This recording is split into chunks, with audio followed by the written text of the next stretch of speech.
Thank you guys for coming. It's great to see all of you here. I appreciate it very much. Coming off a good weekend on the road, got a road sweep. Anytime you can do that in the Pac-12, it's a great weekend. Team's playing pretty well. We're still not a finished product or perfect by any means, which is good. That means we still got room to improve. But our freshmen continue to impress, and our seniors continue to be steady and consistent. I think that's kind of been the formula for us I guess we're about halfway through. I was going to say the start. I guess we're no longer in the start. But it's been a fun time with this team. It's a really good group. So we just got to one game at a time, keep getting better, and we have it's our kind of rivalry game at home. We play Colorado Friday night. Those games are always competitive. So it's just a one-game week this week, and then next week we'll play Cal and Stanford at home. So 2 weeks at home, and we've got to capitalize on that in terms of rest and recovery and practice time and playing in our own gym and all those good things. So it's kind of state of the union where we're at right now. I was hoping you could take each of Drew, Dre, and Andy and say something maybe that you wondered about them as freshmen coming into the season that they've answered. Yeah. I think I would say all of our freshmen, we knew they were talented, and I think they have, it's a steep learning curve to go from high school to Pac-12, and they have kind of jumped that learning curve a little quicker than normal. With Drew, I'm telling you, and you can ask anybody. Like this is not as weird as I'm not surprised by her play. I knew she was a stud, and what makes her different is just her competitiveness and her toughness and mental toughness, physical toughness, all those things. And then she's just got incredible vision. The one thing I was concerned about, coming off an ACL, you never know how that, the mindset there, and that has been a non-variable, which is great, and she's fearless. Dre was pretty raw. She came up in the summer. I think that those 6 weeks she was here for summer school were huge. We got to really kind of hone in on some skill stuff with her and just tighten things up. But you can see her instincts are so good. But I think, the biggest answer with her is that she's able to play inside. That was the one thing I wasn't sure if, because she's undersized to be a post player in this league. And she's answered that bell. She's just incredibly fearless, physical, strong. And she's answered that question. Andy Torres, she's a great shooter, great passer. We haven't seen, you can see a little bit of that, but she hasn't shown how good of a feel for the game she has yet. It'll continue to get there.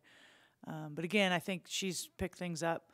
The speed of the game, physicality of the game, that was kind of what I was wondering how quickly she would get with that, and she's been fine. And then the one freshman that doesn't get a lot of ink yet is Nia Becker. And I think, honestly, in terms of the ceiling, she's probably got the highest ceiling. She's just just getting stronger, more endurant. We're playing her because of our numbers a little bit we've asked her to play a little bit out of position than normal. So she's still acclimating, but, huge talent there. So those four are pretty special. Coach, I was going to ask you how much time do you spend teaching them to maintain momentum coming out of the non-conference season? Last year you got a really good start and then stumbled during the season. But do you spend a lot of time talking about them? And then you lost the ASU game, but really bounced back. Yeah. Do you address that much? The one thing I really like about this group that I think is different is that they don't get caught up in much. And so there has been a consistent desire by them to want to just keep getting better, and they're just really kind of living week to week. There's not, I have felt even last year particularly, there was this pressure from our senior class that they put on themselves. They wanted to make the NCAA tournament so badly that it was very much in their present day thoughts. So you come off a tough loss, and those are going to happen in this league. It was just kind of this, and that can kind of inhibit you moving forward in the the next play mentality. And I don't fault them. I mean, I remember being a senior. There's that sense of like, it's now or never, and this group doesn't have that. So I don't sense there's this pressure that and we haven't talked one time about postseason or what are not one time. And so I think that's a long answer to your question. I think that enables them to just kind of be in the moment and ride the momentum. I think this group really enjoys playing together. They're having fun. They don't want it to be over. And so, when you're constantly thinking about like the end game, the end goal, then you're kind of missing out the joy in the present tense. And this group on their own, it's not something I've done. I don't talk about tomorrow either, but it's always just the next game. But they've kind of bought into that, and I think that's what makes them a little bit special. You started this on Twitter, so you have to finish it. What's the story behind Dre forgetting things? Oh. Oh, God bless her. She is a fun kid, and she can take a public tease like that.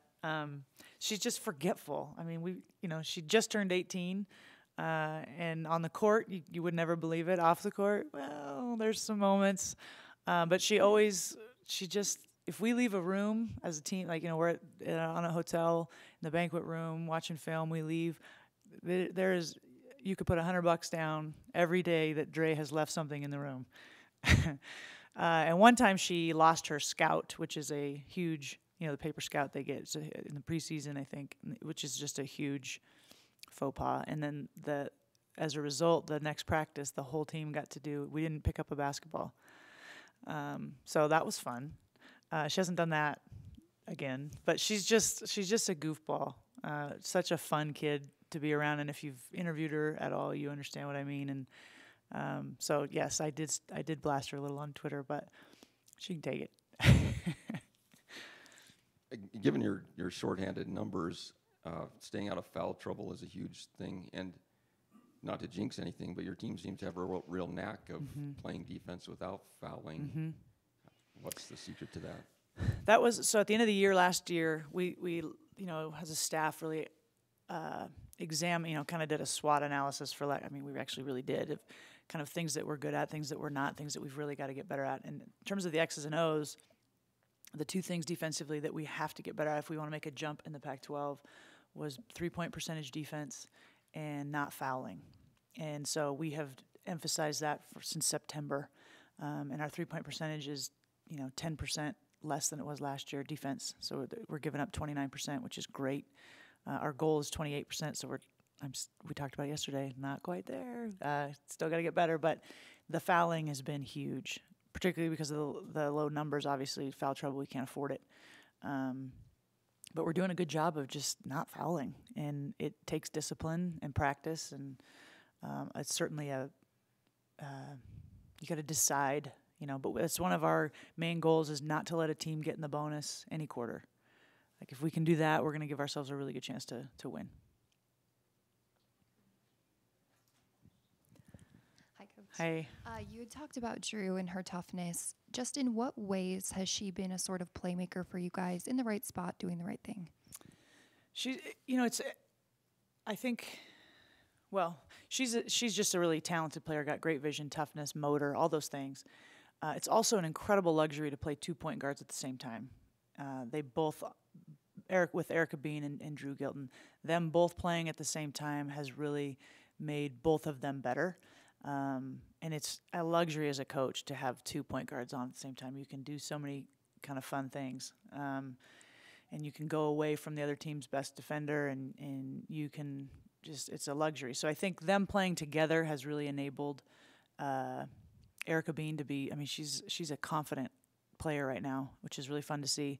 And she's worked hard. But Drew, as a freshman, I think there's a little bit of, I don't know if it's pressure relief knowing that you've got a point guard that's out there with you, But Drew, I think just it's her vision and creativity, and I think you'll see sometimes she'll try to make a play that's a turnover, but I can live with those because I know what she's trying to do, and as the more experience she gets, it's not going to be a turnover. It's going to be an amazing play.